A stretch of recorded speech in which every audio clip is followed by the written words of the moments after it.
Hey, how you doing? This is John, and welcome to John's Long Box, where we're launching Wolf and Batsy number 13.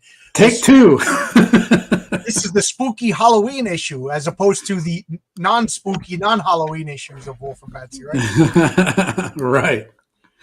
So this is streaming on Brian's channel. This is streaming on my channel, and this is the link. This is why we're here. Wolf and Batsy number 13. Go ahead, Brian. Hey. Yeah. So we tried to do this. Sorry, I'm futzing with my camera here a little bit. There we go. That looks a little better. Yeah. So launching Wolf and Batsy issue 13 campaign tonight. It's been up for what, an hour and 40 minutes, I guess. Not quite 2 hours, and we're already halfway to the goal. Hey, look at that. That's awesome. Yeah, and I was trying to do this stream on my own channel, and I'm just still too new at StreamYard yet, so I didn't know how to pull up all the stuff and everything. So thank you for hosting me, John. And let's do this the right way. This is one of my favorite comics, so I feel like I'm helping in my own small way to make a good comic. You know what I mean? Helping keep going. I feel like I'm participating. I'm helping. That's. Well, hey, as an indie comic creator, we need guys like you. Right. Mean the world to guys like us. Everybody grab an oar. Everybody help. I mean, if you like comics, a rising tide floats all boats. Mm-hmm. And I was talking with Mike Barron today, and we were talking about how do we, comic. Everybody's doom and gloom about comics, and Mike Barron says it's so simply: make good comics. Mm-hmm. And this is a good comic. So, yeah. Well, we try. So, I guess want me to play the trailer. Yeah, sure. Okay, so I'm gonna make this big, and then I'm gonna make.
is that?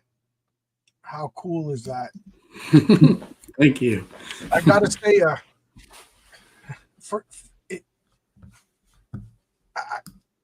I've been reading Wolf of Bats, not from the beginning, but from the first alternate issue is when I first discovered your comic, and of course you got a long and storied career even before that. I picked up all your books, and I got tricked into they're such sweet, and then you put out a couple of, what did I say was the meanest issue ever? The Fall of the House of Zagzag story arc, you said, was the meanest Wolf and Batsy story of all time. So I can't forget that, because even in the Gorilla Suit Maniac, they were like, they're still sweet helping this guy kind of thing. and then that one was so mean.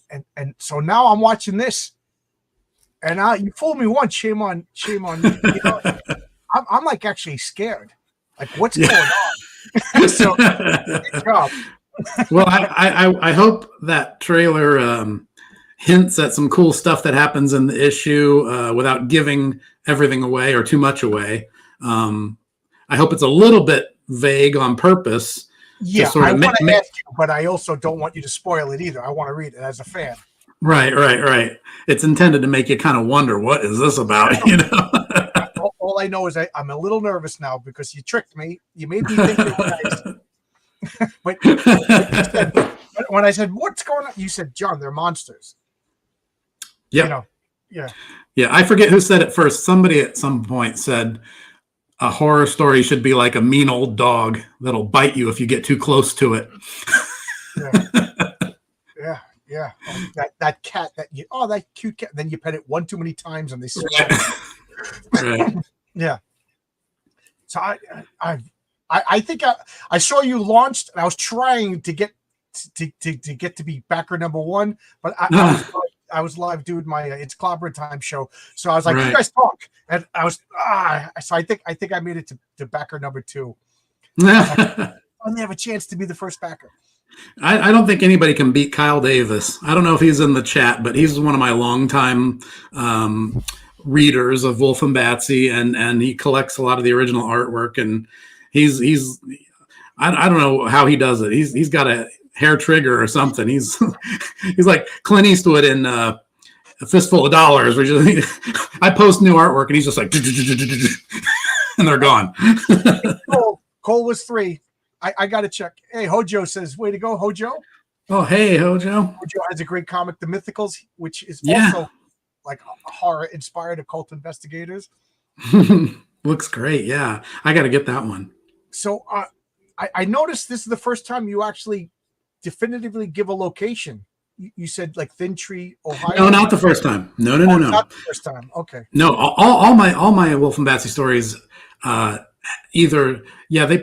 they pretty much always say where they are, or I guess there's a few of them that don't nail down the location, but like the first story arc, We Have No Home, was in Epworth, Ruddy, Ohio, and then and Bizarre Experiments also, because that's where Professor von Zagzag's mansion is, right? The second big story arc, the second graphic novel I did, Lustmord Nightmares, which you got in the paperback, trade paperback. About to start, Yeah, that one has a specific town. So does the other one. And this one does too. Now, I wonder if anybody caught the joke. In the trailer, you see the name of the town is Thin Tree, Ohio. Yeah, Thin Tree. Nobody noticed? That's an anagram of 13. Oh. So now, I've been constantly. I think I've known Brian now for like 3 years, and I constantly disappoint him because he's like, "Oh, Brian, I just read Wolf and Batsy, the newest issue. Oh, did you get this little thing?" I did not get it. I read a lot of Mad Magazine when I was a kid, and they always put in those little subliminal jokes in the corners and in the edges, and that always I just love that. So I try to do that in my comics all the time, throw in little goofy jokes. Hey, Depressive Sophomore. What's going on? No, it's not the 13th. What happened was my original plan was to launch this on the 13th, on October 13th. That just felt appropriate for the issue number being 13 and everything else. But well, part of the reason for that too was because I was holding off for something else that I was dealing with, and I didn't think that would be ready until the 13th, but then it was out of the way sooner than I thought, and I thought, and then the new webcam I wanted to use showed up today, and it just became one of those things. It's like, why should I wait? Like, and I was getting messages from people that were excited about it, saying they couldn't wait for me to launch it or whatever. And I just thought, well, what difference does it make? I mean, it's Friday night. It's a good time to launch a campaign. Let's just do it. I'm anxious to get it out there. I want people to get the story. So it's only 2 days earlier. So why not? It's still the weekend of October 13th, right? Right. Friday is a good night rather than what would it have been, a Monday night? No. It would have been Sunday. I would have done it Sunday afternoon probably. But you never know. Sundays are sleepy days for a lot of people, and Friday night it's more fun, So, what is Ohio filled with horror? Like, now you keep using Ohio as, and I know that was like a meme a couple of weeks ago, like, oh, Ohio, there's something scary in Ohio, whatever. Well, that's where I'm from. I was born and raised here, but yeah, there's a lot of horror history in Ohio. The imaginary kind and the real kind. There's a lot of ghost stories, a lot of haunted Ohio stories. But also here's something interesting. There's a lot of famous celebrities and serial killers from Ohio. It's actually a long list. These days, it's the same thing. Right. Good one. But also, there is just such a crazy Halloween-y atmosphere here. Thank you, Madness Comic Network. Right. I love that Halloween store that you did a video for. Yeah. Well, yeah, I did on my channel. Hey, Dr. Mask. Thank you. Oh man, everybody's been so nice. Looks like we're having a pretty blessed day. It's over 3,000 already. I can't believe it. Halfway to the goal already. On my YouTube channel, I did a video last year about this Halloween store in my hometown called Foy's, and this store is legendary. It's been there since 1929. It opened. My mom and dad shopped there when they were little kids. Like it's been there forever, and I was raised with it. And it's a crazy Halloween store. You have to watch my video to see it, but it's just like it's Halloween all year round at Foy's. And it's a famous store that sells Halloween masks and Halloween supplies of all kinds. And people from like the tri-state area come to Foy's in the fall to get their supplies or just to see it. And they have like 4 different stores now. And it turns like this weekend actually is the Halloween festival in Fairborn, Ohio, downtown. And also the houses in this town just go crazy with the Halloween decorations. And I was one of the, oh yeah, super elaborate. And of course my house was one of those houses when I was a kid, but I grew up with this, so I never thought anything weird about it. I thought every place was like this until I left and went off to school and everything, college and everything. When I was a kid, it seemed like everybody got into the holidays. It was just rare not to see Halloween, Christmas decorations, people. Yeah. And now, so I wonder if it's just a nowadays thing, but it's good to see that your neighborhood still. I think it's a regional thing. Because the holidays are huge in the Midwest. I mean, when it snows, it looks like a picture postcard of autumn or winter when the seasons really start changing during the fall and winter months here. It's kind of beautiful. I love it. And spooky. It's very atmospheric here, which is part of the reason I was so happy to move back here recently, because it's just, there's such an atmosphere in this state that just gets me in the mood to draw monsters and spooky stories and stuff like that. I guess sunny California is not conducive to California has its own weird spookiness to it, but I much prefer it's like when we moved back to Ohio after living in California for 20 years. I told my wife, I said, I feel like one of those videos where they capture the wild animal that needs veterinary help, and then they take it back in the cage out to its natural habitat and release it, and it runs free in the land where it belongs. Like, I feel like my life is one of those videos since we moved back here. Oh, okay. Dr. Mask, Christmas Story was Terre Haute, Indiana. And I don't know why I remember that, but I always remember that, because I always thought Terre Haute was a made up word, so I looked it up because I watched that movie. So, so let's bring up the campaign. Let's see if any move. I don't know if I have to refresh this. Yeah, it yours looks the same as mine. Kickstarter seems to refresh. Oh, okay, yeah. Because when I was doing Fund My Comic, you had to refresh it. So, yeah, I remember that. Same with me, but this one it seems to be doing it live. So pretty cool. You want me to scroll down the campaign? Yeah, we can go through the rewards if you want. Okay, I can talk to you about every one of them. Actually, let me grab one item and I'll be right back. You go ahead. Okay, so I'm going to scroll down here. We got Wolf and BATSY issue 13. You could wonder why he's making a big deal about a horror comic making its 13th issue. Oh man, look at this! Look at the. I don't know. That's like the most horrific I've ever seen. Both of them. She's like crazily.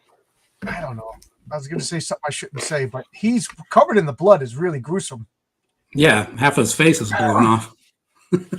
The funny thing is, in issue 2 of my comic, Heroic Tales, it prominently features mushrooms, and then you got mushrooms over here. So I wonder what's going on. That's part of the story. Mushrooms play a big deal in my story too. Fungi, yeah, there you go. And then we got poor Sonny Bono over here crawling through the. Here's some of the original art. Look at this. I love this, the way you have these pages like a skew like this. Really cool. This is a good campaign. Thank you. 4 variant covers. Let's take a look. So these are fun. So there's your standard one. Now here's another joke. I don't know if this one's to me. I thought this was in your face. I thought everybody would get it, but I've had a couple of people that didn't catch on and were asking me questions that made me go, "Are you recognizing what's happening there? Do you see what the bones are doing there?" Yeah, they're making a 13. Right. Yeah, exactly. I had a couple people reach out to me and send me messages, and they said, "Are Wolf and BATSY fighting like weird human skull-headed snakes or something? What is this?" They didn't get it. Okay, I said no, it's a 13, and then they were like, "Oh!"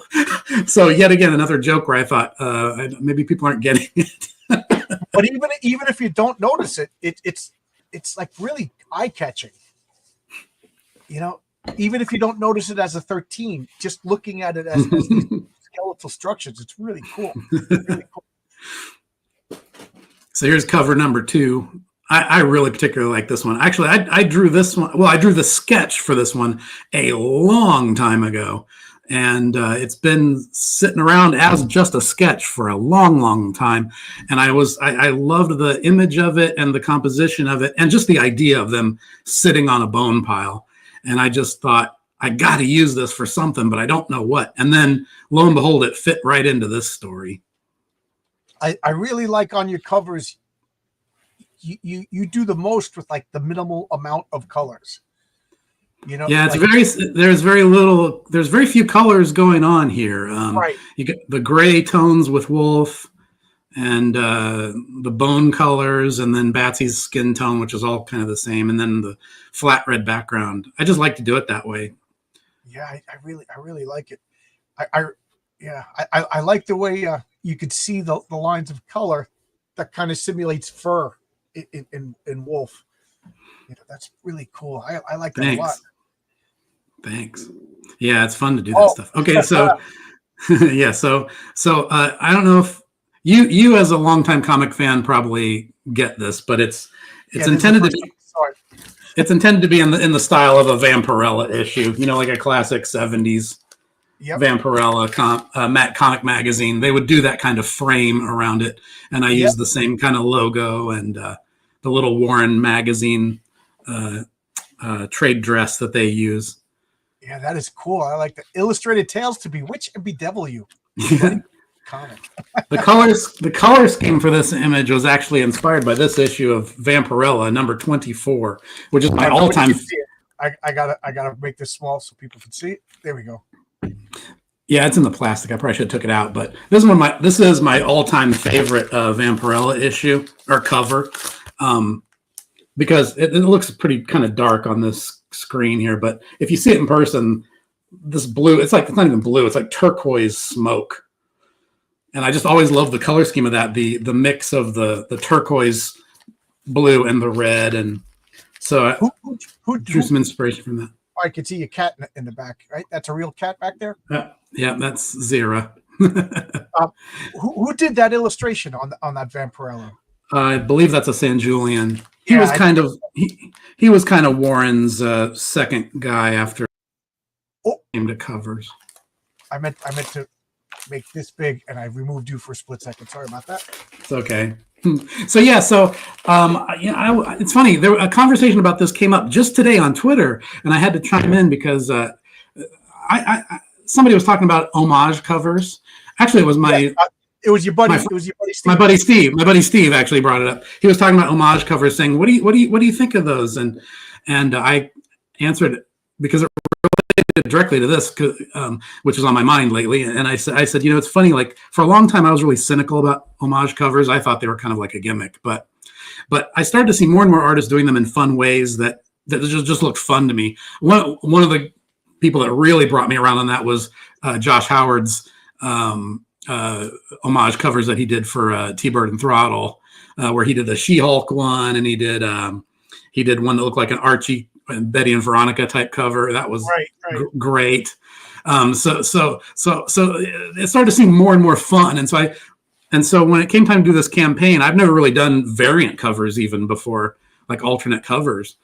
So I thought, that sounds fun. I should do that and do a couple homage type covers. So what would be appropriate for me? And I just thought, a Vampirella one would be fun, because it's just such a completely different style from what I would normally do in terms of the layout. Yeah. So this is my first time seeing them. I just scroll down back to all the covers, boom, boom, boom. And so now I'm seeing what I'm actually getting out of it. This is cool. I think this is so cool. Yeah, I agree with you about homage comments. Or that didn't come out correctly. Homage covers. Mm-hmm. I don't know why that's so difficult to say. But I'm so tired of seeing the same comics homage, like the Wolverine, right? The Hulk reflections in the claws. Fantastic Four #1, Spider-Man #1. Yeah, there's certain famous ones that people will always do over and over again. So I like that. That's your buddy Steve. He did Savage Dragon #1. Yeah, he did an homage with Thug jumping out. I'm like, nobody gets this. It's so obvious. He even did the same fonts. Yeah. And here's another homage I did. In the style of, I don't need to say it, I don't think, do I? No, this is Frazetta for Savage Sword. No. Oh, after Mayerick. Okay. Yeah, one of my all-time favorite Savage Sword of Conan covers. I always love this, and I wanted to do it. Let me make that big. I know it's an obscure one. It's not a famous. It's not a famous one like Wolverine with the claws or Daredevil with the gun, no more Mr. Nice Guy. It's not one of those super famous ones, but it was always one of my favorites. And I thought it'd be a perfect composition to do an homage to for this particular Wolf and Batsy story. I mean, you got this guy looking really cool and weird, and Conan looks tough. And then you got this chick looks great over here. And plus it's kind of a cave environment, which works. And I even replaced the Conan figure up here with a wolf up here. What issue? And then the font, of course, it's number 22. Yeah, but it was always one of my favorite covers for Savage Sword. So I thought to keep the kind of 70s horror vibe, I would redo that one. That is cool. That is so cool. So it looks like Wolf is fighting some rats. Yeah. Yeah. And again, I'm dying to ask you, but I don't want it spoiled for me either. You can ask me whatever you want. I may or may not answer it because I might not want to spoil anything. All covers. Actually, I can show you some fun stuff if you want to see some original art. We can go through it at the end, I guess. It might be more appropriate. Let's finish the campaign. Okay. Yeah. One thing at a time. Yeah. I know you're excited. I'm excited too. And this is good too because you could get okay. This was a whole thing. So I was designing this whole. I was working on this campaign page for like a month and or more, but I was completely focused on just doing. Wolf and Batsy issue 13. I was all zeroed in on that. And I just, and meanwhile, I was fulfilling the other campaign, and issue 10 and 11 just completely got wiped out. Like I thought I overprinted, and they still got, because after the campaign, after fulfillment, people were still like sending me messages saying, I missed the campaign. Can I buy one? And I had extra ones. So you could shout it from the mountaintops for 6 months, and there's still going to be somebody going, I didn't know you had a campaign. Yeah. So, yeah, exactly. So there's always going to be some stragglers. So, World of War Comics. Yeah. I love that guy. He's got a great show. Great show. Yeah. Always does great interviews and stuff. And it's always a pleasure to visit with him on his channel. So good to see him here. And thank you for your compliment.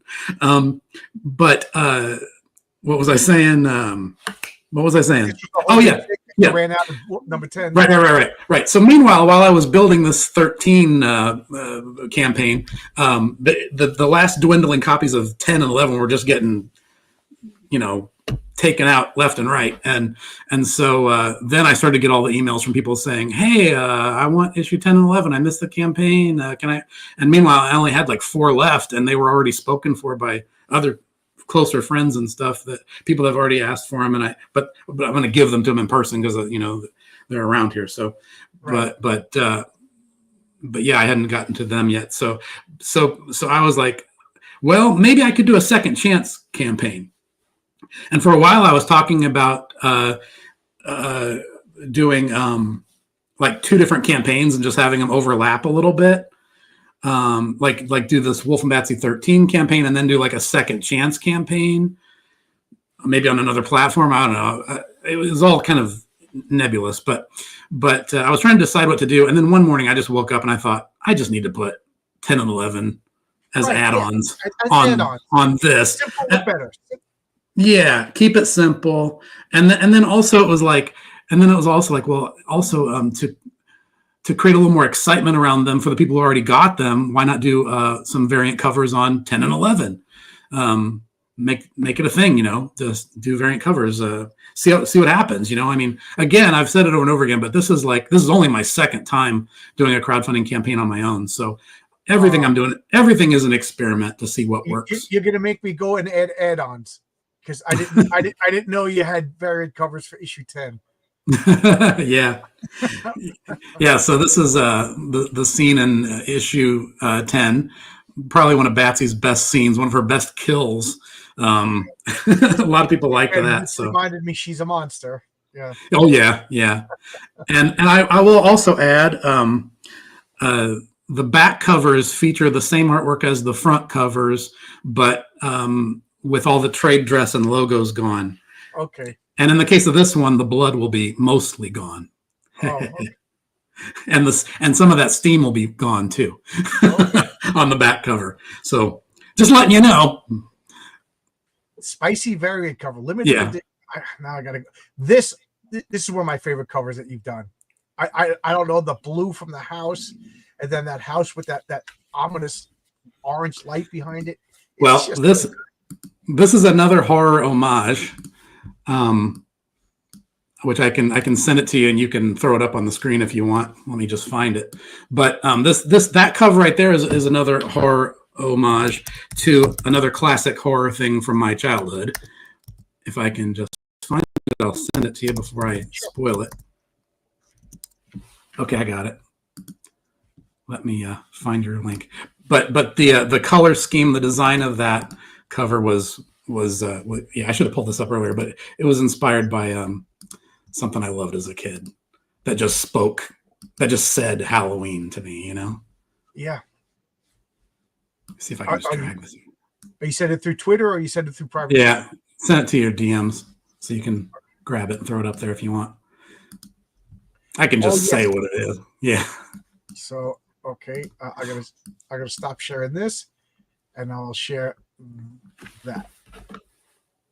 Oh, and I always forget to hit end.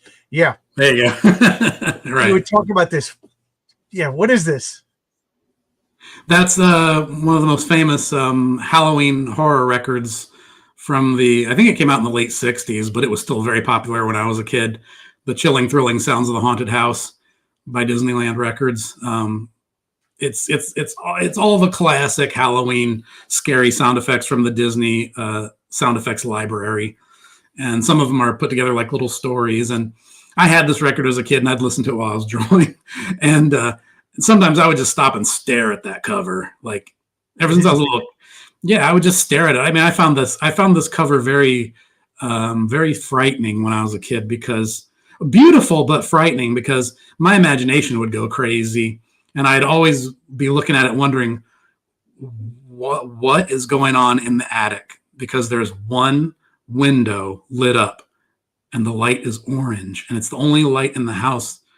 What is going on up there? And my imagination would just go crazy wondering what was up there, So, but I love it.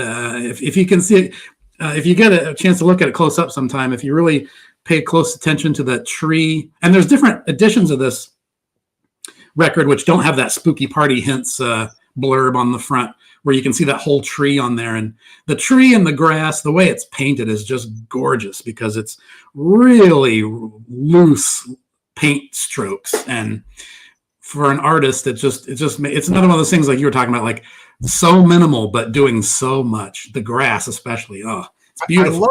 I love that tree branch coming over. It almost makes you think like it's going to grab me. Like it's a tree or something, You can feel the wind, We all had that as a kid, that tree that kind of wrapped against our window. Mm-hmm. That wasn't a tree. That was a monster trying to kill me. You know what I mean? Yeah.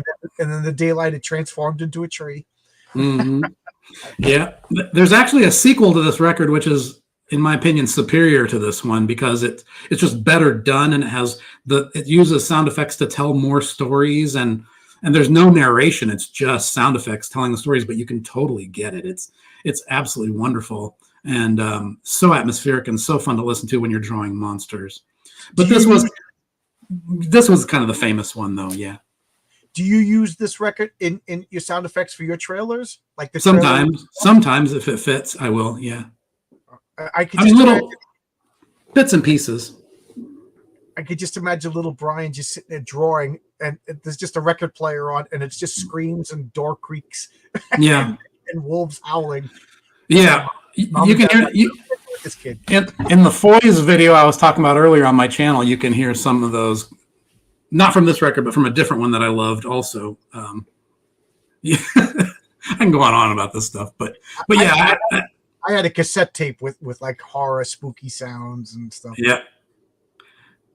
I mean, I listened. I had a collection of Halloween records. I mean, Halloween records were super popular in the late 70s, early 80s, and I had a ton of them, because my grandparents, they were just like, and my parents, they were just like, anything with monsters, they'll love it. Just get it, So I had ton, and if I went to the record store and I saw a record that had a big picture of Frankenstein on it or whatever, I was buying it with my allowance, So I would listen to Halloween records as much as I listened to music when I was a kid.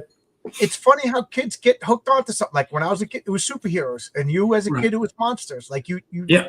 Did you ever put a towel around your neck and run around and be Superman, or did you put? Oh, sure.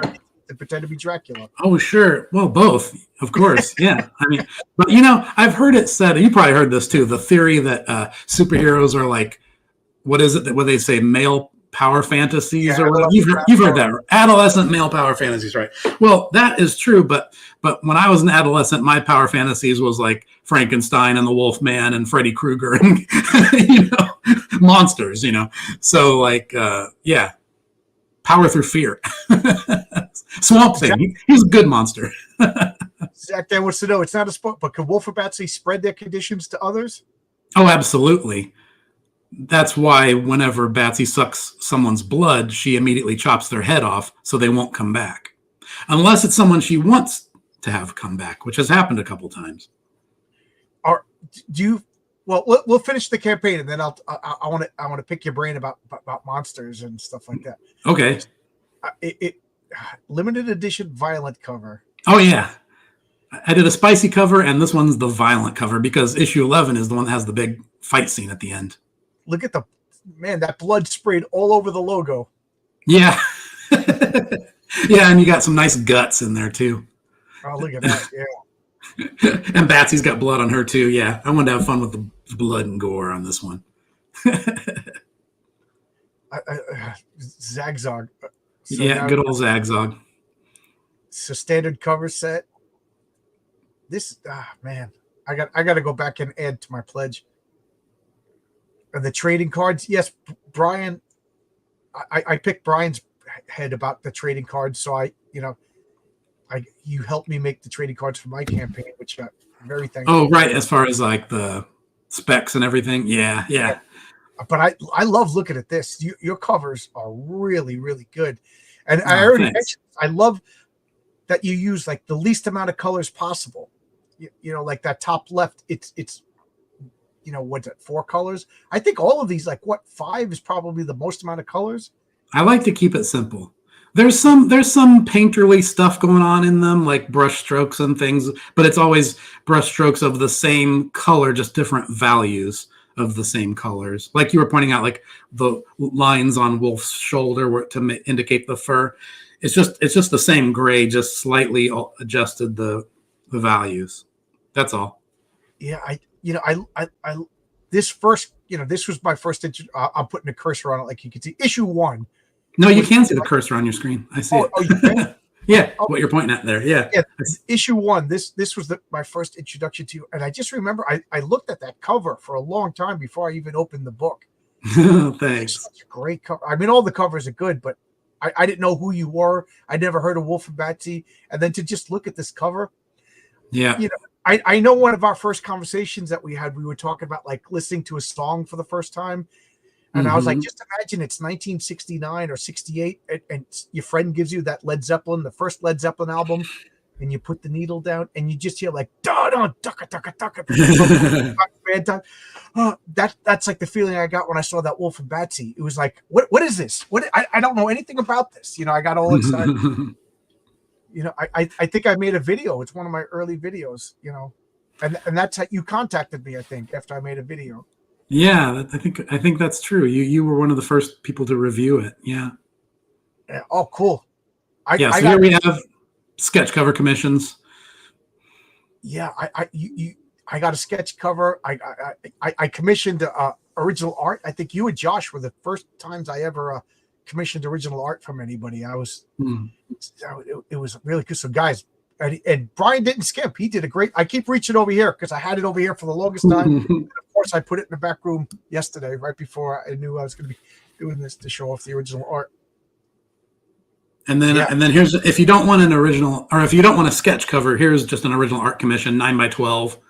1 or 2 characters. You can get Wolf by himself, Batsy by herself, or Wolf and Batsy together, or 2 other characters of your choice. So here's some samples of that. I've been doing this series lately of Batsy being stalked by different classic monsters. Okay. So they're all 9x12. So, well, there's a couple 10x14s, but not on this page. But and then here's some other monsters or horror characters. Try to keep it to 1 or 2 characters, but I love to do original art commissions like that. That is so here's the original art for the covers, which I can show you. I have them here, actually, if you want to see them. How long does it take you to do like a page like this? Well, there's no real answer to that because every one of them is different. And, it all depends on just how many hours I just make myself sit there and work on it. And I'm a goof off. I'll do a little bit and then go goof off and then come back and do a little more and then, put it, that was fun, put it aside, finish it tomorrow, the next day, whatever. But also I can't, it's hard for me to time myself also because I have I'll do 4 drawings at the same time and just rotate them make a little progress. And then when the ink is wet and I'm painted myself into a corner and I can't do anything else because I'm going to bump the ink, then just put that one on the shelf and get the other one and we're doing a little more on that one. And I just rotate them like that until they're all done. Yeah. Do you like what I can't draw for those of you I write my comics and I'll get distracted. I don't know, but sometimes I welcome a distraction and then I come back and I'm like, oh man, that is the worst dialogue. I got to change that, or I came up with a better idea. Do you welcome distractions or do you need to be in the zone? Oh, it depends on what it is. If I'm drawing, I really have to be in the zone. But when it comes to writing, I think I do some of my best writing when I'm like driving in the car. If I have to go somewhere that's kind of far away and I just have nothing to do but think. Yeah. I solve so many story problems that way, just daydreaming. When can you order it? You can order it right now at the Kickstarter campaign. It launched tonight at 8:00. Yep. The link is the very first. This is the link. It's the very first comment in the chat, and I will put it again in case anybody can't find it. You could click on this, and I'll take you right to the Kickstarter page. So there you go. I'm imagining Batsy pretending to be an innocent damsel to lure monster stalkers, but getting bored if they aren't interesting enough. Batsy has definitely disguised herself as innocent damsels before for different reasons, but usually when she does that, it's to move incognito through a crowd where she's outnumbered. So so I see two monsters right here on the screen. That's me in my bedroom when I was 8 years old. I have that photograph, and on the back, my mom's handwriting is on the back, and it says August 1980. So it was what May, June, July, 3 months or so after The Empire Strikes Back came out, and it was my favorite movie, of course. And I had that Wolfman poster on my wall as a kid. I don't even remember how I got it, but again, it's like I probably just had a relative that said anything with monsters. He loves monsters. Just get him whatever has monsters. Party, yeah. My family, they just got me comics. I'm like, thanks a lot. It's like the 60th Spider-Man issue. Don't get me comics. I got my own. Right. But I use this picture for my kind of about the author shot because it's like it's me as a kid, which is me and my childish imagination, plus my favorite monster, the Wolfman, plus Star Wars. Hey, right. all the things that made me. You got all your bases covered. If anybody wants to call you a tourist or grifter or anything, look at that picture. That is me, captured at age 8 in the summer of 1980. And this I love. Oh yeah.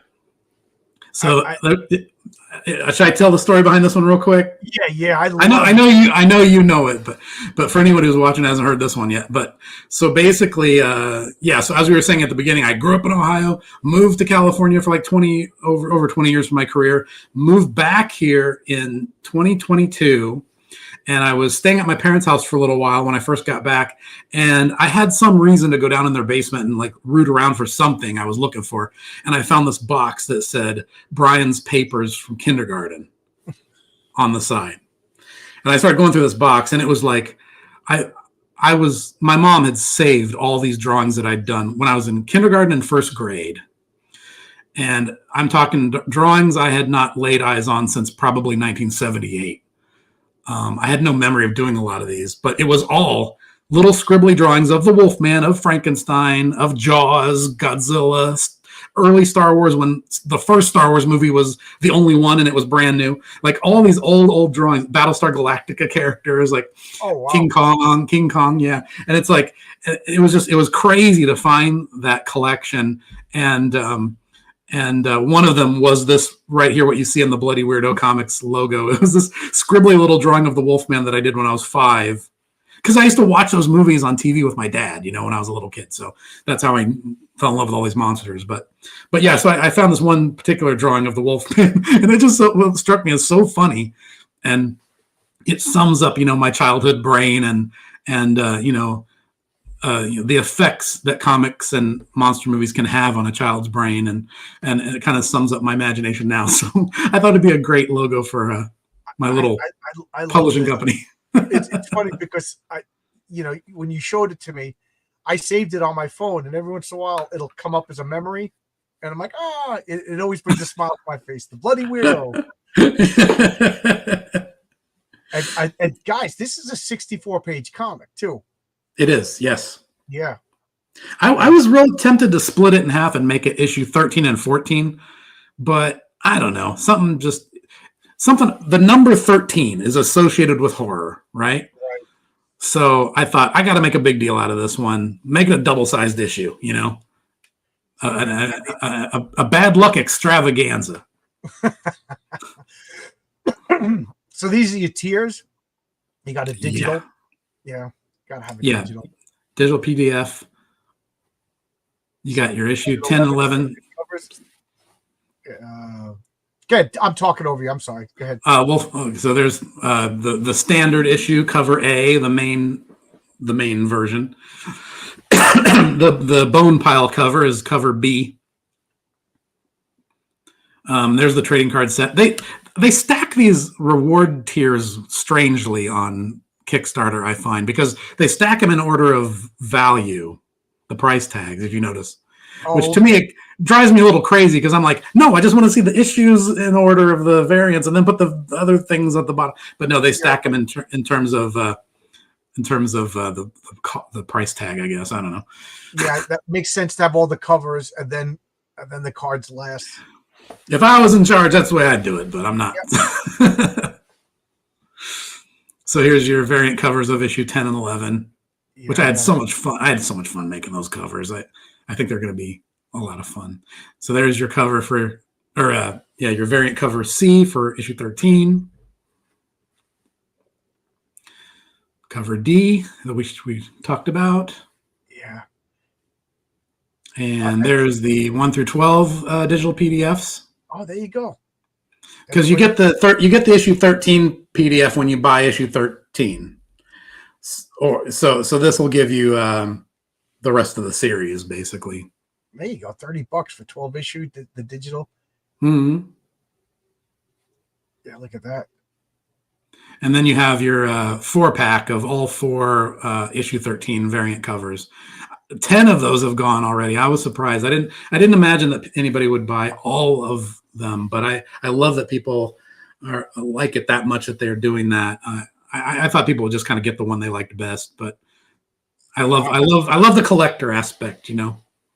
Yeah, I'll talk about that when we're done going over how I made a mistake with my campaign that, you know. So here's your original art. I kind of went too far. Oh, you already got 2 commissions. Good for you. Yeah, I wonder if whoever got those, if they sent me emails to let me know what subject matter they're interested in, because I'm, you know, let me know if you have something specific in mind. I want to tailor it to make you happy. You know, that's my job. So original art. I can show you the original art. Yeah, I never do this. Not on the main covers, but I'm going to do it on the variants. Talking about that. Yeah, you don't sell the original art, so this is a shock to me. I actually got stunned. Right. Well, that's why I priced them the way I did, because I don't want to lose them. So if you want them, you're gonna have to pry them away from me. Yeah. Because I wanted to keep them. So, I have them. I have them here if you want to see them when we're through this. If you want. Okay. All right. And original. Wow, I can't believe I'm stunned. Yeah, 2 out of 4 have gone already. Oh wow. I didn't offer all of them. I wanted to keep the main ones, the 2 main ones. Oh, that spicy variant probably went first. I think that was the first thing that got sold, which blew my mind. I couldn't believe it. I was surprised by that, but I thought it would take a lot longer for people to get around them to those the bigger items on the list. But that one actually went really. That one was. I think that was the first thing that was bought on the campaign. So cool. Like within the first few minutes of it launching, I stepped away for a minute and I came back and looked at it, and those first 2 original art pieces were already gone. I couldn't believe it. I was like, wow. I like this comment, Screaming Skull. Love Batsy's bone bikini. Let's call it a bone bikini. I said the same thing to Brian. I said, I love the bone bikini. So there you go. The Brian characters, Bauer, inventor of the bone bikini. Well, great minds think alike, I guess, because the same exact joke is in the book. Oh, really? When she first unveils it, someone sees it and goes, "Hey, you made a bone bikini, a bone bikini." It's so obvious, but you know. I already know the answer to this, but Brian, did seeing The Howling influence you as a child? Oh yeah, one of my favorite movies of all time. The Howling. Okay, so 1981 was a big year for werewolf movies. You had The Howling and American Werewolf in London. Both came out the same year. I was in the fifth grade.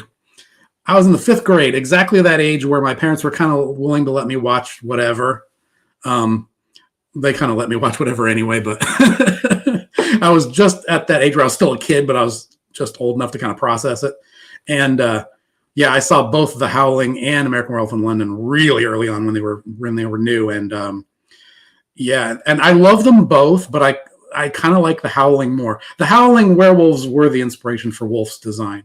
Now, what's interesting is these days you have movies like Underworld and Dog Soldiers where they do the giant 9-foot tall man wolf with the wolf head and the humanoid body with arms and legs.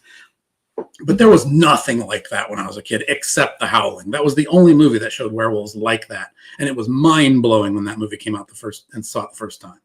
And I remember that was a movie that was played to death on like HBO or something. And I had a cousin named Scotty, and he was as addicted to that movie as I was. And whenever we saw it in the TV guide, we'd call each other and say, "It's on today. It's on today. You got to watch it. Got to watch it."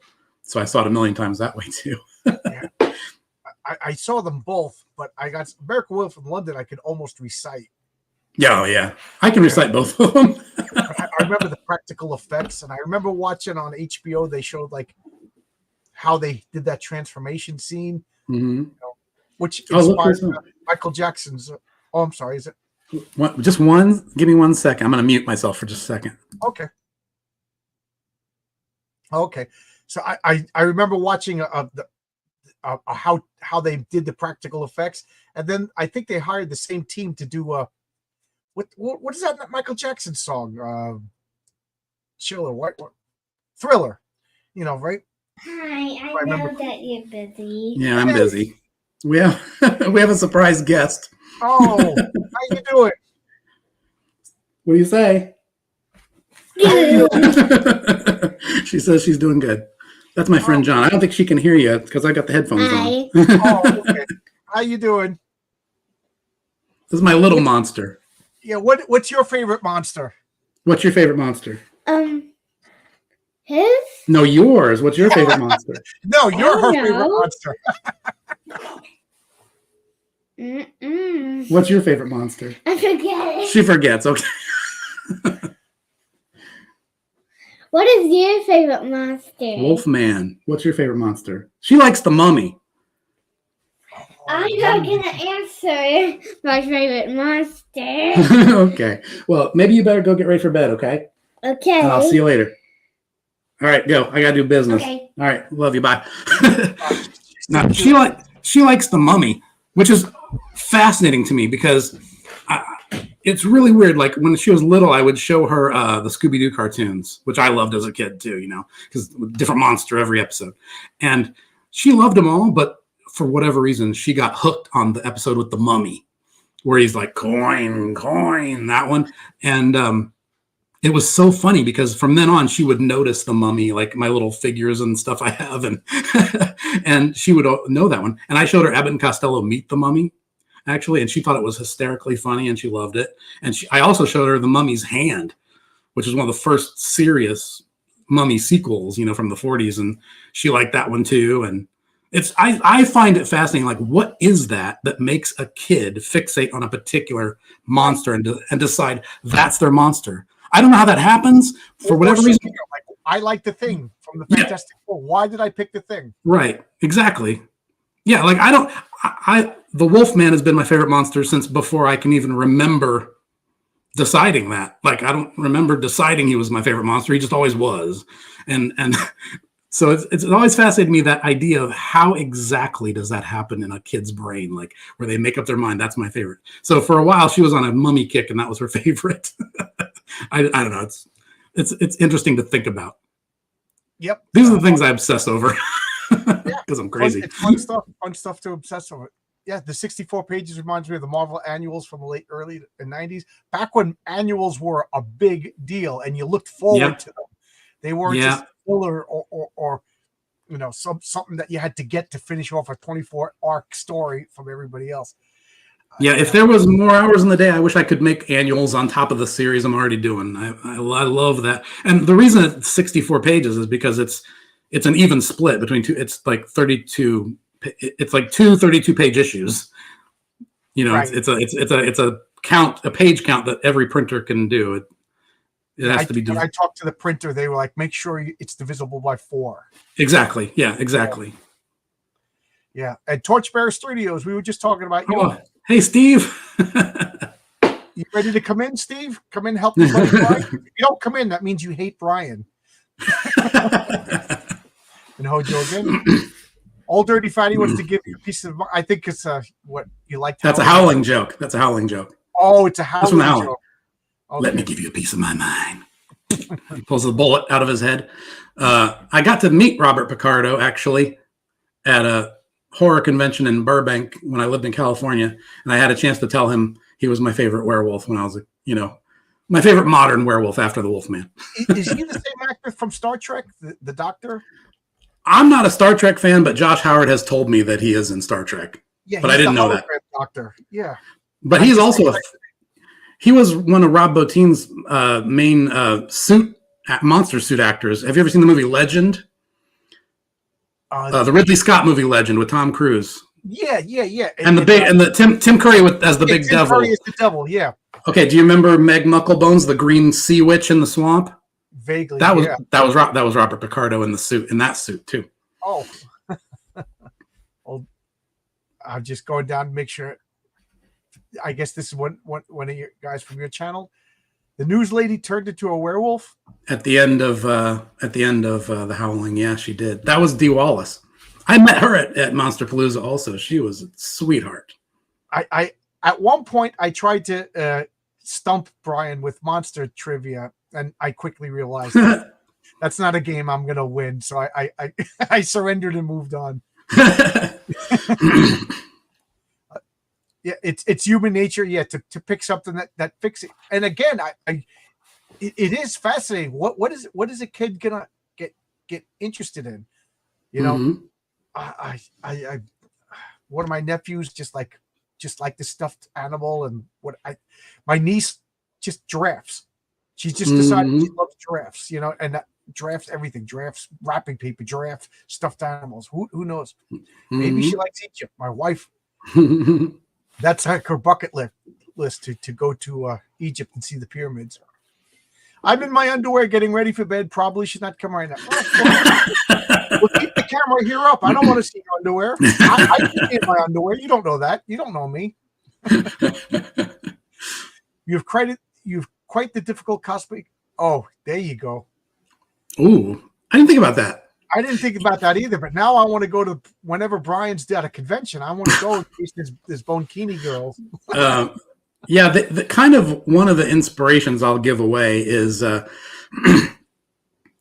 remember the X-Men issue in the 90s where Rogue went to the Savage Land? Yeah. Well, the character of Rogue, who'd always been covered in a costume up to her chin, because she has that power where if you touch her skin, it'll kill you or whatever. So they did that one story where she went to the Savage Land, and all of a sudden she's dressed like a jungle girl, and a lot of people love that. It's become an icon. For some reason, people remember that. Well, for some reason, yeah. But that was kind of one of my ideas because I was thinking I love that idea of a female heroine who goes into a savage environment and then has to look savage to deal with the so that's my horror version of that kind of thing. My horror version of a jungle girl type situation, I guess. Make a bikini out of bones. Yeah, oh my God, yes, Savage Rogue. Everybody, didn't they just bring it back? Isn't there a? I don't know if they brought it back, but I get the feeling that a lot of guys who were kids when that book came out, it's become an icon, and they do a lot of fan art of it now. You do see a lot of fan art of it by guys in their 20s and 30s now. Tim Seeley is either writing a 4-issue series of Rogue in the Savage Land with Magneto, and I just remember people were attacking him because like the age difference, blah blah blah. It's like, dude, they're cartoon characters, and Yeah. and they're both adults. Knock it off. Yeah. You know, I what is Rogue? She's supposed to be like 25, 26. You know, she was a It's kid. all fantasy. Yeah. Hey, Gordon Goodbrother, how you doing, buddy? Oh, hey. So this is pretty quick. I forgot to check. Could you get hard copies of one of all your issues, or just PDFs? Yes. Oh, good. Yeah. That is one thing that's a little different on this campaign from my first campaign. When I did my first campaign for issues 10, 11, and 12, I did offer the entire series as one package where you could get the all the physical issues all in one box. And that was a good idea in terms of sales because a lot of people bought it, but it was a real headache when I was doing fulfillment. It was a bit more trouble than it was worth. And a bit more costly with shipping too than I kind of expected. So, well, this brings back to what I was going to say about living. Like I'm learning from my mistakes. You're doing a very smart thing here. Is you got 4 variant covers and you're offering them as a bundle. For my comic, I have altogether 5 variant covers, and I split them up over different websites. And I think I sabotaged myself. I think had my original campaign, if I did all 5 covers, here's a bundle. I think I would have done a lot more success because one guy said, I want to get all your covers, but if I get cover A for my comic and then cover B on Kickstarter and cover C on Indiegogo, that's $30 in shipping. Oh, wow. I didn't think about that. But a lot of people... I obviously didn't think about that either. So a lot of people have done that, though. It's not like it's not something we haven't seen before. I mean, right. I was planning to do something like that myself. But then I just was like, I need to handle one thing at a time. I'll drive myself crazy. my solution is I'm going to do what you did. In issue number 2, I'll have a bundle deal of all the missteps that I've done in issue number 1. I too am learning. I was just talking to one of my friends today. I only learn from mistakes. If I do things perfect the first time, I don't remember what I did. But if I made a mistake, that remembers. There's something about cathartic following a character that has to go primal to survive against. Yeah. You know, I do like every once in a while when you see a Spider-Man just go nuts and beat up like the Sinister Six. He has to get that medicine, and freaking Sandman and Vulture are in his way. You know, like somebody like Batman that's in control, and then Batman just loses it and beats people up. I mean, see Wolverine going nuts. That doesn't mean anything. He's always going nuts. Yeah, but there was a time when nobody else was, and that was cool, you know. That's true. Yep, Screaming Skull. Your daughter is adorable. Yeah, Brian, thank you. little like you showed your certificate that she earned while swimming. I think that's adorable too. Yep, she's my pal. That's good. And so, what is she drawing? You think she's got a comic book? Oh my gosh, yeah. You have no idea. I mean, she does so much drawing that, like, I buy the big stacks of printer paper, and she'll come in the room and say, "Can I just get some paper to draw on?" And I'll give her a little stack. She'll come back.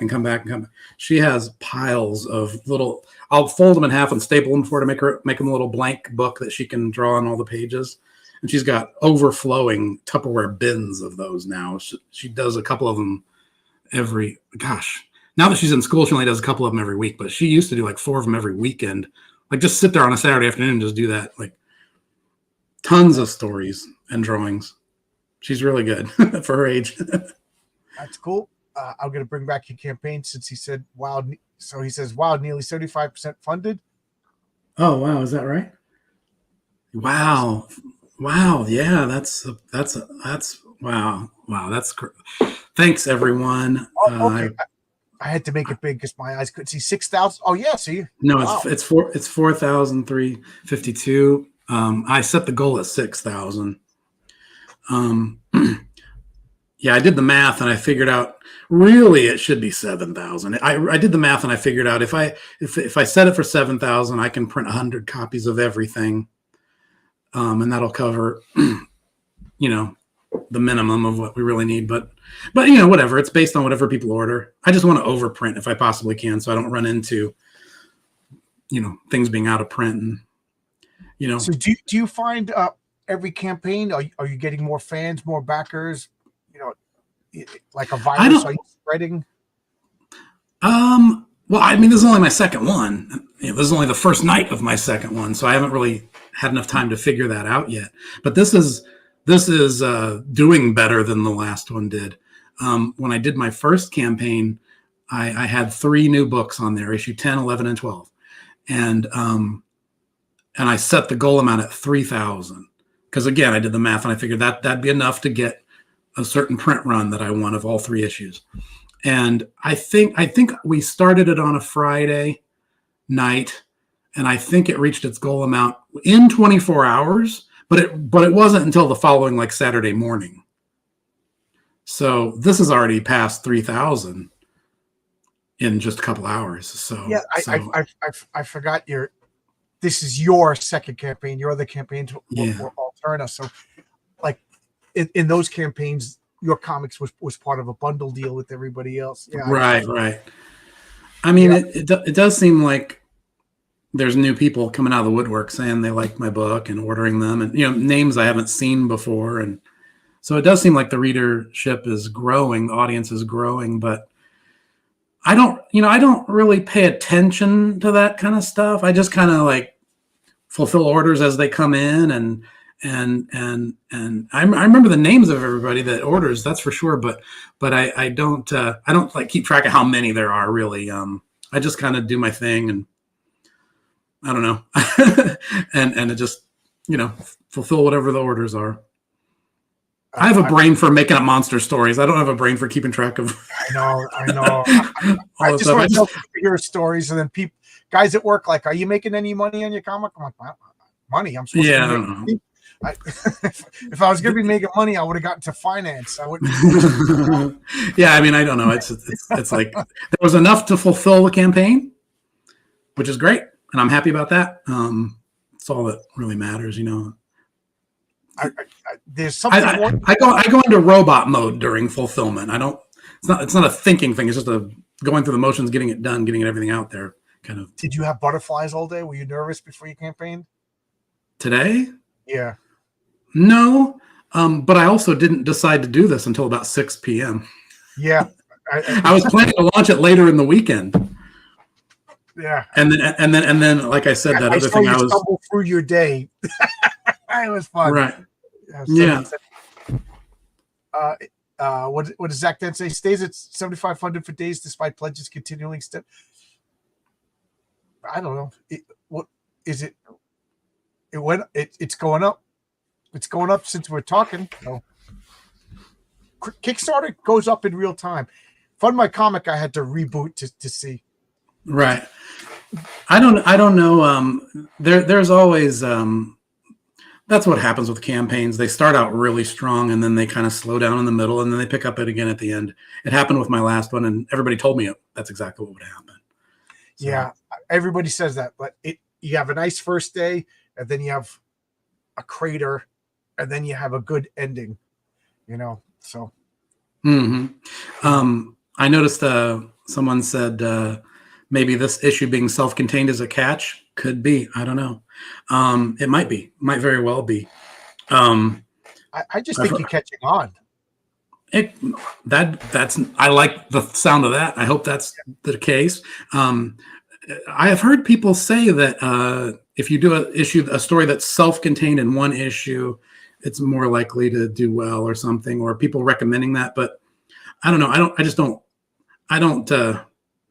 don't think that way. I don't let that guide me. I'm making the stories that I think I should make, and I'm making them the way I think I should make them.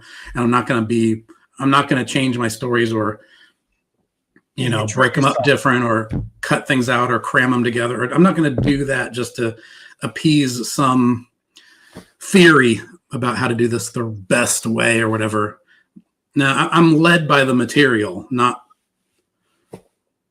these other concerns. I know everybody has strategies and theories about how to do this the best way, but I just don't care about that. I'd rather just make my stories the way I think they should be and let the chips fall where they may. It's sort of like this whole crowdfunding campaign. I got so much advice that turned out to be correct and incorrect on my first one. things I now would disregard that people told me, and some things that people told me that I was like, oh my gosh, I'm so glad that person told me that because I tried that and it really went over well. I think there's only one way to figure out how to do this is to just do it and let it be an experiment and don't be afraid of failing and just let it and just do it, try it and see what happens and see what works and see what doesn't work and then do it again and adjust as you go. Because probably when you think about everybody's book is different, of course their campaign is going to be different. Everybody's audience is different. There's some overlap, but still it's like, I don't know.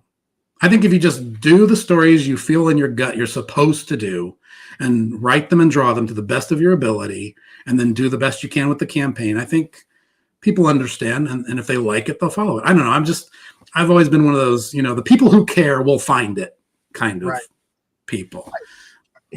I'm with you.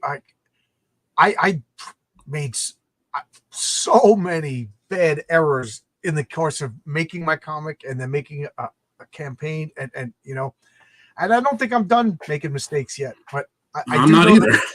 I know issue 2 will every step of the way is going to be astronomically better because man, I didn't realize how difficult this was when I started out. I was just a bright-eyed, bushy-eyed, I'm going to make a comic book. Yeah. It was a long, bumpy road, but it's fun. And yeah, I would do it again, Mm-hmm. I always say writing and drawing is the easy part. Creating the comic is the easy part for me. It's the promotion and the building the campaign, all this technical stuff, and then of course the fulfillment is a lot of robotic process. You just have to kind of find your system of how to kind of do it and streamline that and go through the motions and make it happen. Writing my script was fun. I got all these daydreams. I streamlined them. Seeing Renzo send me art, oh my God, that is awesome. And then Daniel turned it in color. But what was really the best? Seeing it lettered for the first time, because that's when it became a comic book. Yeah. It's like, oh my God, it was just art and everything, but now it's a freaking comic book. And then I did converting it all to PDFs and pre-press and doing, oh my God, that was excruciating. I hated it. Transferring files back and forth. And then that's you got a crash course in a bunch of little technical processes that I had years to learn. Or a lot of guys who do what I do just had years of figuring it out by trial and error, or with advice from friends, or figuring out how to do parts of it at our jobs and then other parts of it at home on our own, like self-taught. Took years to kind of make sense of all that. Like, I don't know, I could give you a million examples, but there's a lot of things like that. Like I got a TIFF file from a TIF file. Yeah. Dropbox, and then I had to upload it to my Google Drive.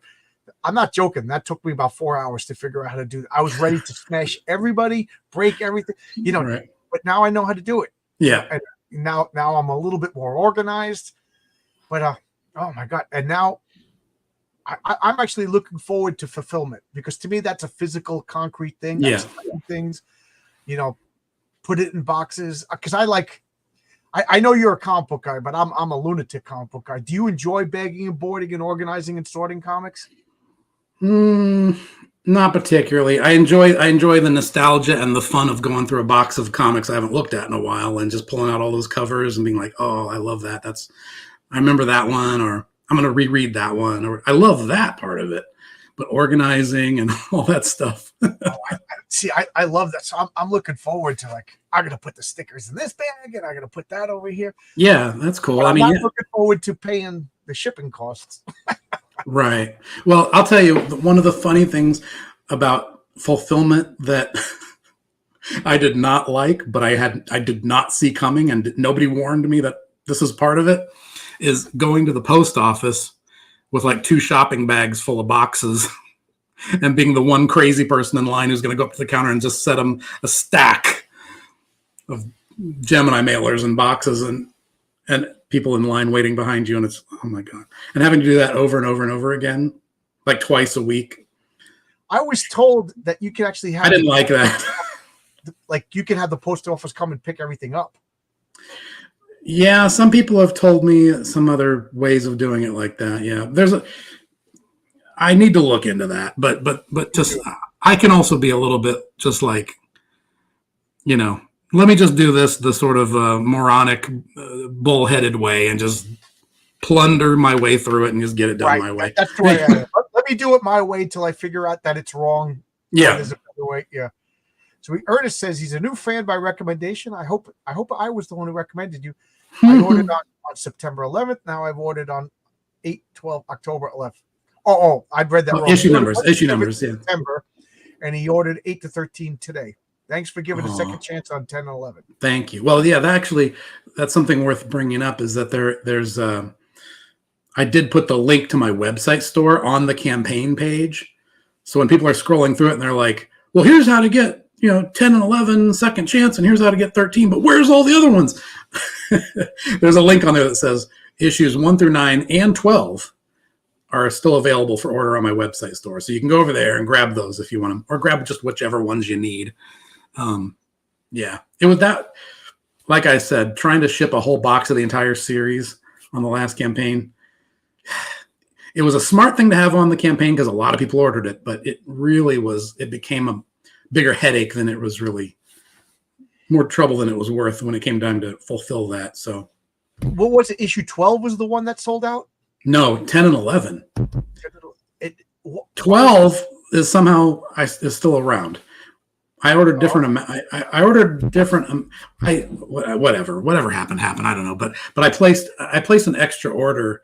I ordered some 10s and 11s early, and I don't remember how it happened. Somehow I ended up with more 12s than 10s and 11s. Oh, okay. I was wondering if maybe people just picked up that and Well, there are some customers that'll just order like a couple issues at a time and work their way through the series. I've had that happen. Not everybody just picks up the entire set or just issue one by itself. Most people will get it 3 or 4, chunk by chunk until they get all the way through it. I've had that happen many times. But my website store seems to have a lot of traffic. It seems very active. I'm getting orders, like a couple orders every week from different people. And sometimes they're people I've never heard of before, which means new readers. So I figure it's probably a better way to deal with that. Make those separate. I hope it's not too inconvenient for the readers, but I figure with this campaign and all the different variant covers, I'm going to have my hands full anyway. So without having to deal with 10 other issues. So you didn't think you didn't want other artists to do variant covers?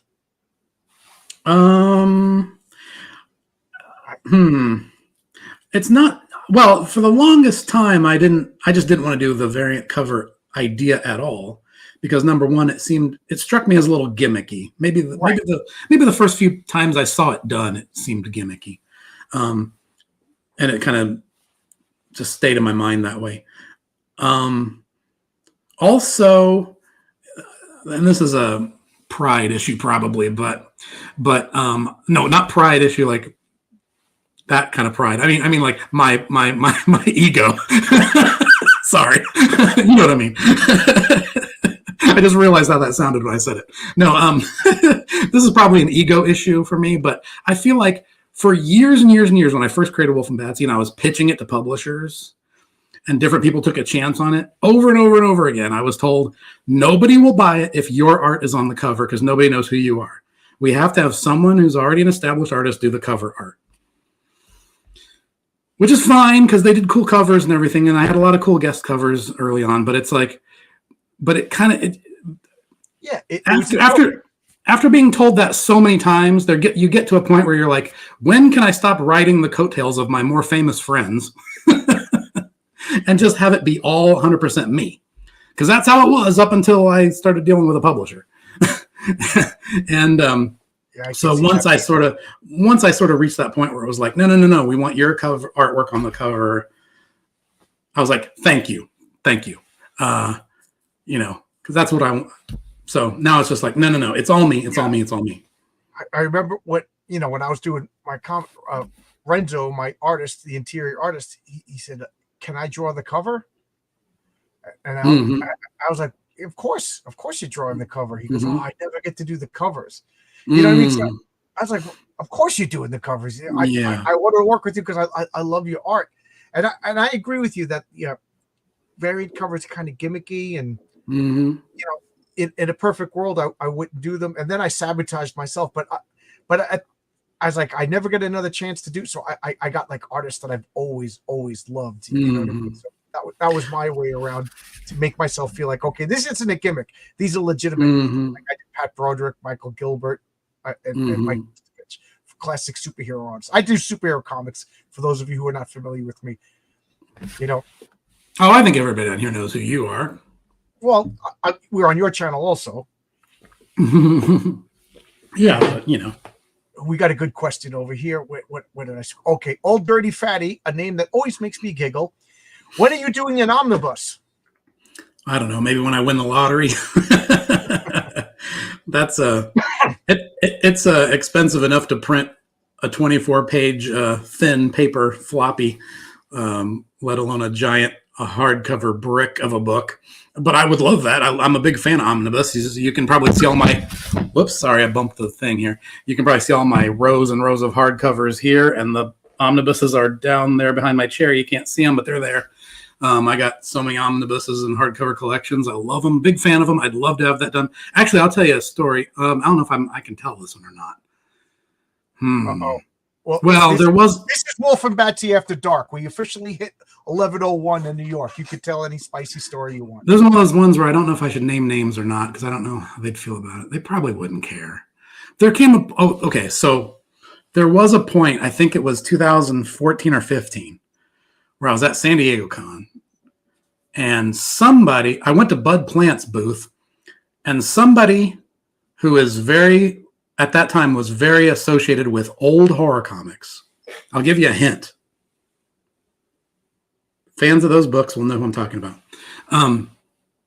He was at the Bud Plant booth unloading a bunch of books from his publishing company, and I recognized him, and I said, "Are you so-and-so?" And he said, "Yeah."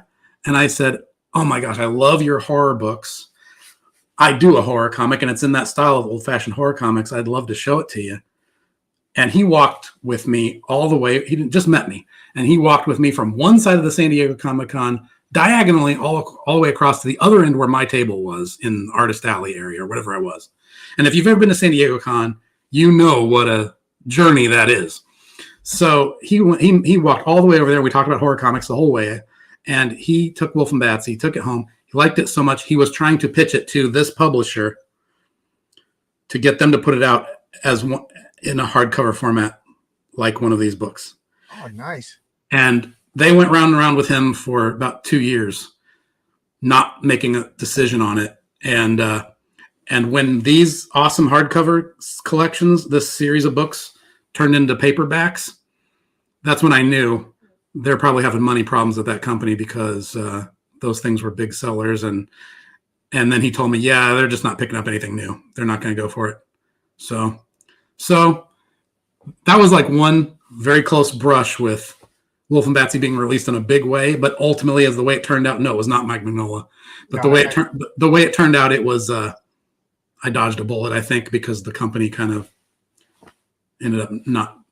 If it had happened, they would have folded right when things were getting good, basically. So that's a story nobody's ever heard before, but it is true. I forget how we got on this topic, but you said something about other people omnibus. Yeah. Well, yeah, but I'm a big hardcover comic. I'll tell you one thing that is funny. One thing that I found when I first started self-publishing in 2008, after Wolf and Batsy was with Viper Comics, I just tried to self-publish it then, and I found that trade paperbacks are actually a more economical way to self-publish than floppies. And I was doing trade paperbacks for a while, and it was cost more per unit, but it made more profit because you can put a higher price tag on a 250 to 300 page book, and those did quite well. But yeah, there's one of them. And they're really good quality. I kind of balked because I thought, like, how good these are awesome. Yeah, I was real proud of those, and that was the first kind of Wolf and Batsy audience that really picked up on it when I put those out.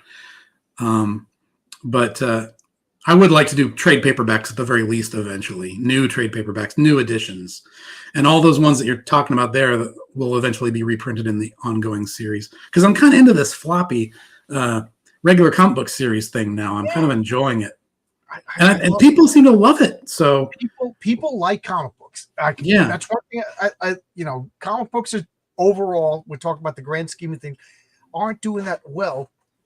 But yet everybody loves comics. Like even kids like comics, but kids are almost like I showed one of my friends, he brought his daughters over and I gave him some comics and they were like, what is this? They because who wakes up in the morning and says, you know what? I'm going to go into that store that I've never been into and buy comic books and get totally into it, even though I've never experienced one before. Like, you remember when we were kids, there was comic books everywhere. There was comic books in the supermarket. There was 7-Elevens. You know what I mean?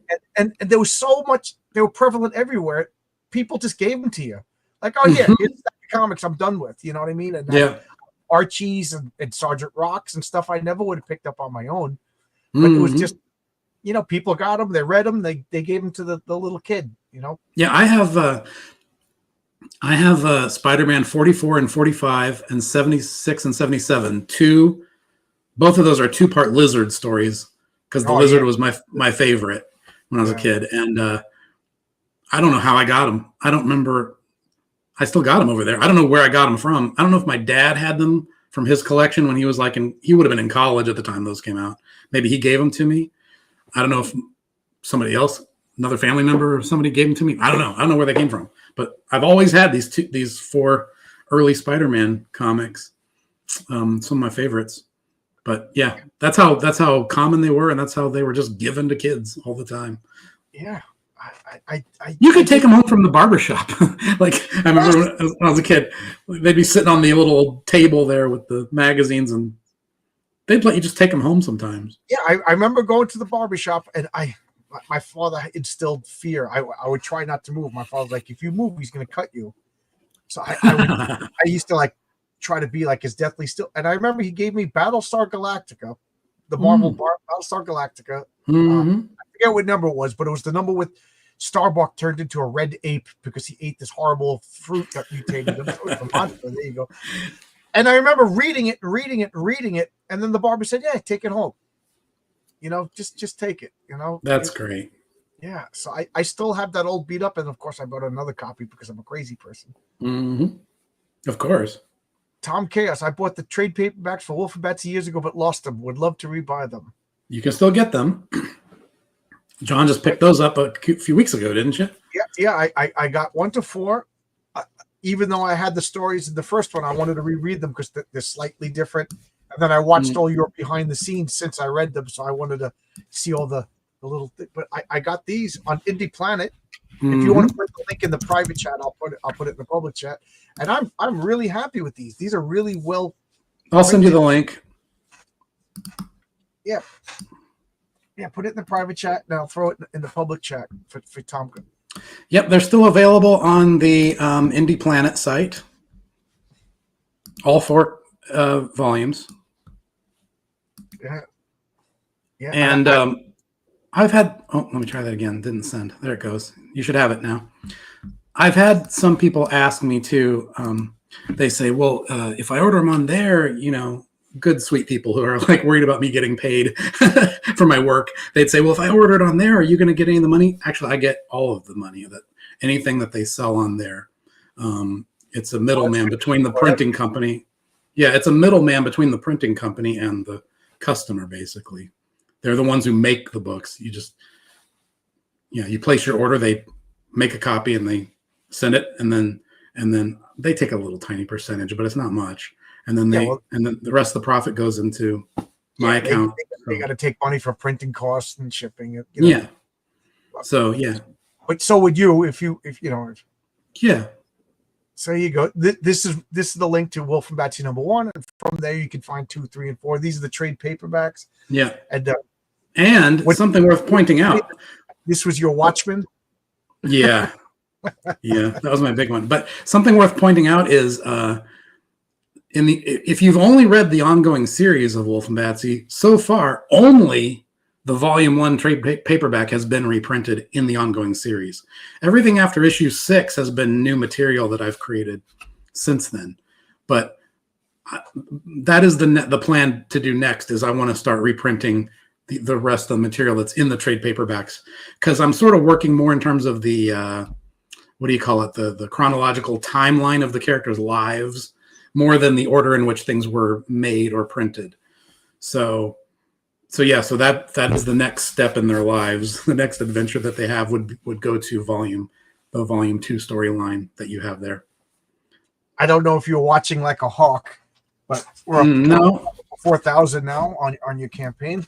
Yeah, we seem to have slowed down for the night, I think, but being more than halfway there is very encouraging. Yeah. So thanks again to everybody. Those grown men didn't want the comics?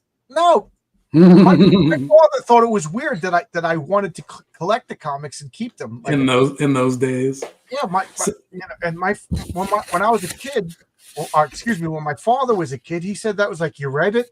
He goes, it was great because I had a dime, and then I would buy the comic, and then I would swap with Brian, and then Brian would swap with Josh, and then Josh would swap with Fabrizio. Because for one dime, you read 7 or 8 comics. You know, so I was going to show these on camera if you want me to. Here's some of the original art. Oh, cool. So I'm not selling. There's a couple of these I'm not selling, and a couple of them that are on the campaign that are for sale. So that's the issue 1, or that's the cover A, standard cover. Here's B. Oh wow, that is cool. Yeah, I'm gonna make you bigger. That is cool. Yeah, Wolf looks fiercest than that out of all of your drawings, I think. Yeah, this is one of those ones where just every now and then when you have your own characters and you draw them over and over again, there's times when you just feel like you just captured them exactly who they are. I feel like this was one of those times, so I want to keep that one. And Batsy looks so much. You said she was a little bit inspired by the woman whose name I can't remember from Spider Baby. Yeah, Jill Banner. Yeah. And this is that one page where she reveals her bone bikini. Yeah, she's being bratty there. Sticking yeah. I like the dead guys down there. Let's see what's oh, here's the rat page. Yeah. That is Notice awesome. he has no hind legs. Oh, he's just a big slug that drags itself around. That makes it scarier. And I also had fun drawing like vermin and lice all over him, and spiders too. he's got lice all over him. Does he have like white blind eyes too? Mm-hmm. Yeah, he's a mess. This is the first thing that sold on the campaign, this cover. Yep. The bone bikini. Yeah, had a lot of fun with that one. I thought I was clever making it up, and then somebody else thought they were clever making it up, and then you already did it. There's this one. I don't know if anybody's going to buy this one. This might have been one I did just for my own joy, just to entertain myself. I don't know if anyone else will feel as attached to that original Savage Sword cover as I do, but it's one of my all-time favorites, and it seemed like a perfect, obscure thing to do a homage cover to, for me, I guess. I don't know if you know it, and I forget the number, but the Michael T. Gilbert cover of the patriarch and his family at the picnic, that's an homage to a Superboy comic. Oh, okay. You got to show that one. Homage comics. It's just that I don't have that comic, so I keep you got to find that one. There's the spicy cover. Nope. I only drew a little bit of blood, and then I painted the rest on the color version. And that sold by weight. Oh yeah, that one went real fast. Oh, now we're back to the beginning. But so that's a sample of the original art. So they're 11 by 17. They're pretty big. I mean, if you got one and framed it, it would stand out on the wall, I think. Okay, you talk for a minute. I'm going to go get the commission that I got from you to show. Uh-oh. Yeah. I have to. I can still hear you, so I could probably answer. Well, let's have fun looking at some of this stuff. Back here on the shelf, I got this wonderful 1974 Godzilla. Here's my Wolfman mask that I used for Halloween last year with his claw hands. Here's my Frankenstein, and here's the Mummy. I got this. I just bought this the other day at the store. I went to the grocery store to buy something responsible, and they had this neon green blacklight skull. I just couldn't resist it. I had to buy them. Over here, I have some. Now, these are not originals. These are reprints, but these are the classic Bastille Halloween decorations, the classic jointed skeleton, the classic black cat, and the classic witch. I'm such a sucker for those Bastille Halloween decorations. I got tons of them.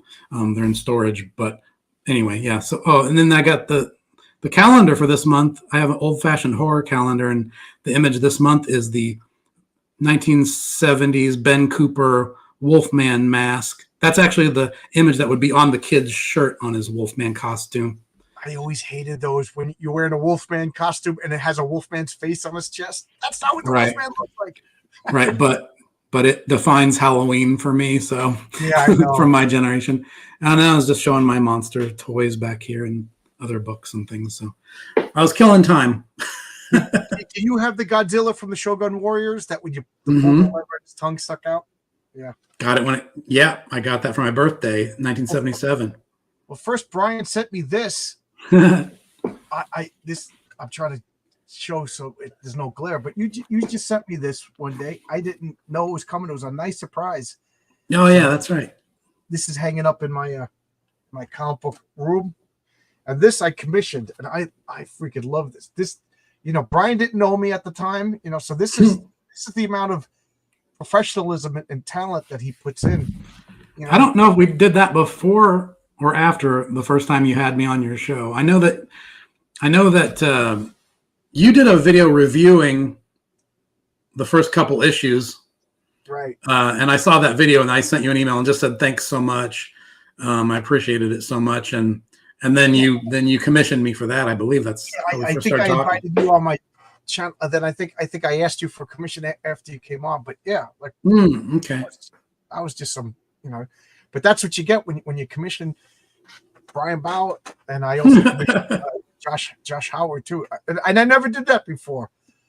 But I was just so happy to rediscover comics because I was a lifelong comic book fan, a lifelong Marvel and DC fan. Excuse me. And I got so disillusioned with Marvel and DC. And then when I found online people making comics with the same, you showing that picture of yourself in front of the Wolfman with the Star Wars shirt, with this love of this nerdy stuff that I was like, I just want to get in on it, jump right into the deep end. Mm-hmm. I lost my shotgun Godzilla. Shogun. Oh, Shogun. Oh, he spelled it wrong. Okay. So I'll cry myself to sleep. I had the Mazinga, Dragoon, and Raideen. I never had the Godzilla. I always wanted Dragoon. Dragoon was the one I didn't get. I had the Rodan, and I had Guy King. Do you remember him? He was the one with the yellow horns and the big face on. Yeah, I had that one, but I always wanted Dragoon. No, he had gold skull on his chest and big yellow horns. He was cool, but I always wanted Dragoon so bad. Dragoon was the red one because it looked like a devil thing, and he was amazing. It had like a little device that you could literally strap on, and it shot like these plastic shurikens across the room. Yeah, and if you took it off, it looked like a spaceship, so you could have like a little spaceship. Oh, right. Yeah. Mm-hmm. Yeah. Those were great classic 70s toys. I still got my Godzilla. I don't know what happened to Guy King. I wonder how many of those Shogun Warriors, because every once in a while I never heard of Guy King, so because there was okay. Get Frankie B. Washington on the line. Yeah, I know. Because the way I know monsters, he's encyclopedic knowledge about giant kaiju monsters, Godzilla monsters, and the Shogun Warriors. He's a huge Shogun Warriors fan. He and I have had a couple conversations about him on Twitter. I loved them, but they weren't my first love. Monsters were my first love, but I loved them. I loved the Shogun Warriors, and Frankie was a huge fan. I read his comic Kaiju and Cowboys, or Cowboys and Kaiju. I just read 1 to 4, and number 5 is on Kickstarter right now. Good guy, fun guy, loves comics, and it's funny. Heart of gold. Yeah, he came on my channel, and he just I thought I talk a lot, man, but I could have listened to him for hours. And he, it was just funny how, like, we would talk about, you latch onto something. Like, he kept talking about Herb Trimpe, who's, no disrespect to Mr. Trimpe, but he's not one of my favorite comic book artists. Right. And he Okay. and on, talking about how he's an inspiration, and to the point where, like, I got to give Herb Trimpe a second look. Another look, yeah. Yeah. That happens sometimes. You get hooked on certain comic book artists that just something about they may not be the most popular guys, but something about their style just connects with you, your mentality or something. I had that with like Mike Plug, was a big one for me like that, where not everybody loved him as one of the big iconic comic book artists, but I mean, he's got a great career of amazing credits, and something about the way he drew Werewolf by Night.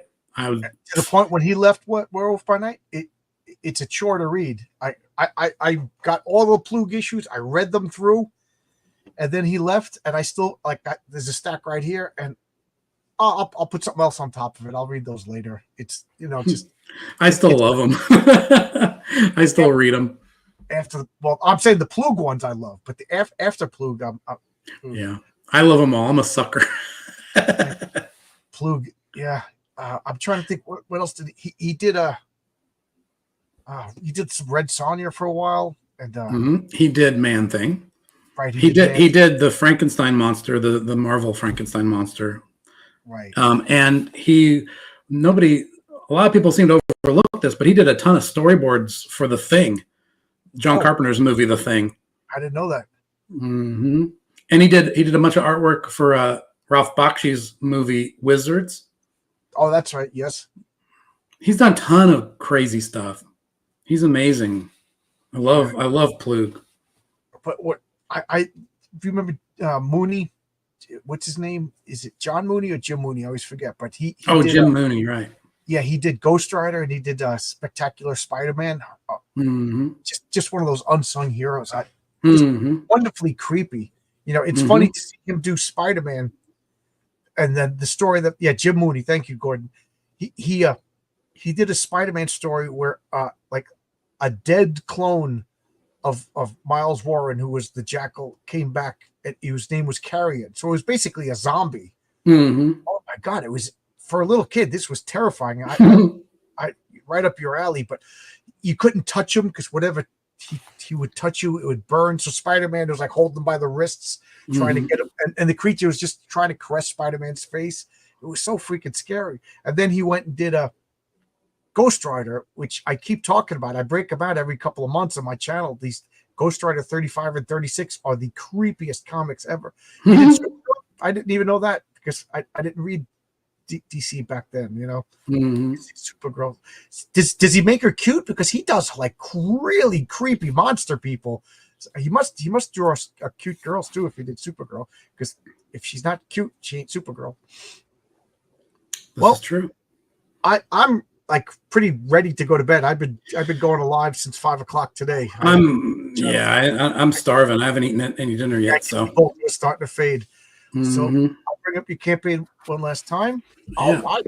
Wow, we're almost to 5,000. I can't believe it. This has been so cool. It's been great. Thanks so much, everybody. I mean, I don't know. Why can't they make comics like that anymore? Like what? Like Werewolf by Night? Is that what you're Werewolf by Night or those old Ghosts? Because Ghost Rider, those guys were professionals that like they took their craft seriously. They wouldn't skimp on the backgrounds. They were draftsmen. They you keep hearing stories. It would be like 9 o'clock.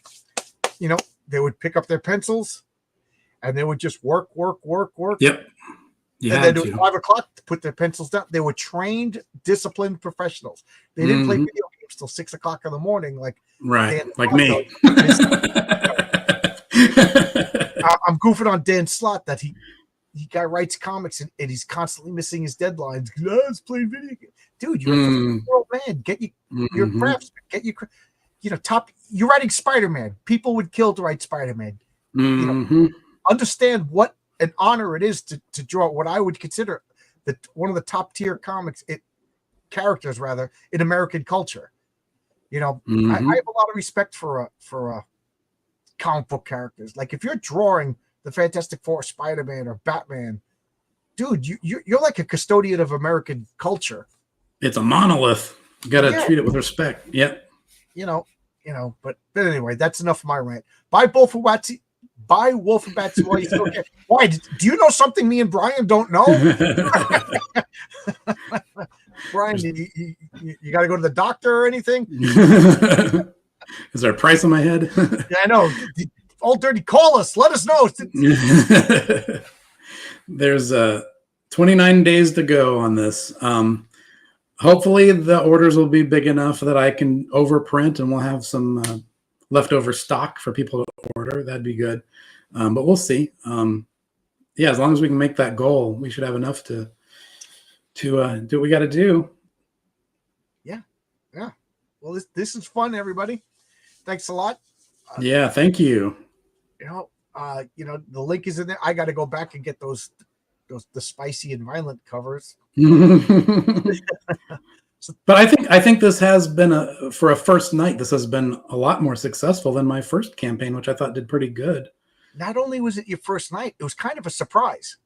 Yeah, it was, because I'd been saying that I was going to launch this later in the weekend, and then some of those other things that were some of those other things that were kind of obstacles got out of the way, and it was wide open, and people were emailing me saying they were excited about it, they couldn't wait for it, and I just thought, why not? Why not just do it tonight? Friday night seems like a fun time. I think Friday nights are a good fun night to launch a comic. Yeah, like Sunday nights, like I gotta go to work in the morning. Yeah, that's true.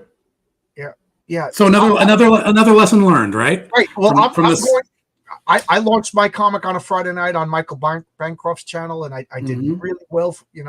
First time guy, with the unknown IP and everything. Plus, this is synchronicity. This is a good time. Well, you knew that to launch a Halloween, a monster werewolves in October. It's perfect. Yeah. Well, the timing worked out, for this one. Yep. Right. I'm excited too. I love that trailer. Oh, I wanted to say the artwork, that opening thing of the picket fence. Oh my God, that's so good. Your art gets better and better every issue. Oh, thanks. But on that, I'm going to say goodnight because I didn't eat dinner yet, and I'm getting sleepy. I am starving. I want to go eat pizza and watch a monster movie and play video games till 6 a.m. Well, that's good. Your comic is done, so you could do that. Right. You met your deadline. All right, cool. Thanks for having me on here, John. I really appreciate it. Glad to help. See you, everybody. And thanks to everybody who backed. And See you. Wolf and Batsy. Bye-bye.